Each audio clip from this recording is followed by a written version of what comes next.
Les troupes allemandes évitant Paris déferlent jusqu'au sud de la Marne et pensent bien anéantir l'armée française. Mais la bataille de la Marne, marquée par le célèbre épisode des taxis transportant des troupes jusque sur le front, est une incontestable victoire qui oblige les Allemands à se replier à leur tour. Ils cherchent à percer au nord vers Calais. Mais la vaillance des Anglais, des Belges et des fusiliers marins, les inondations étendues le long de l'Isère, les arrêtent à nouveau après une bataille sanglante.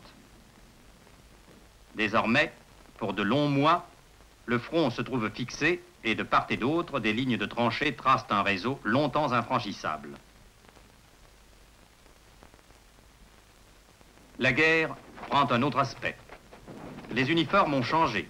Bleu horizon et bourguignotte augmentent la sécurité de nos soldats qui doivent s'adapter à la dure vie de tranchées. Se transformer en terrassiers pour creuser de profonds abris garantis par des rondins et des sacs de sable. Vivre dans des cagnats. Multiplier les corvées, corvées de soupe, corvées de matériel, corvées d'eau. Lutter contre une boue insidieuse et tenace qui transforme en supplice le moindre déplacement.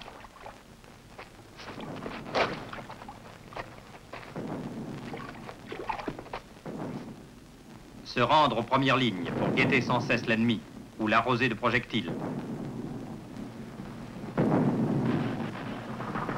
Transporter des blessés vers les postes de secours. Rendre aux camarades morts les derniers devoirs.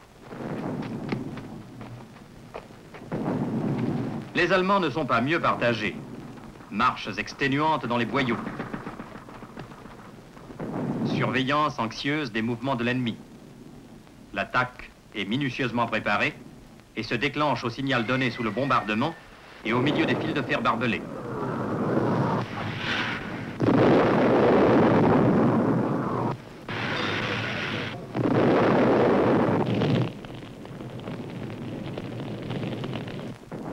L'armement s'adapte aux conditions nouvelles. Dans les tranchées, les Minenwerfer envoient les projectiles à courte distance. Les deux camps multiplient les canons monstrueux pour pilonner les positions adverses au moyen d'obus d'un poids respectable.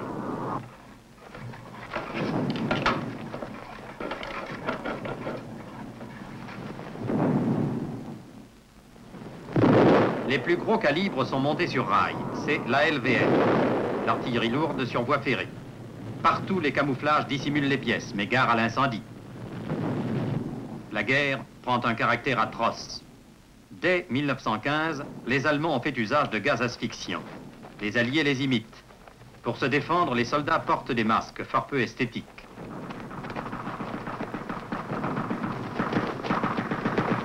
Les lance-flammes, autre invention allemande, se révéleront terriblement dangereux pour ceux qui les emploient.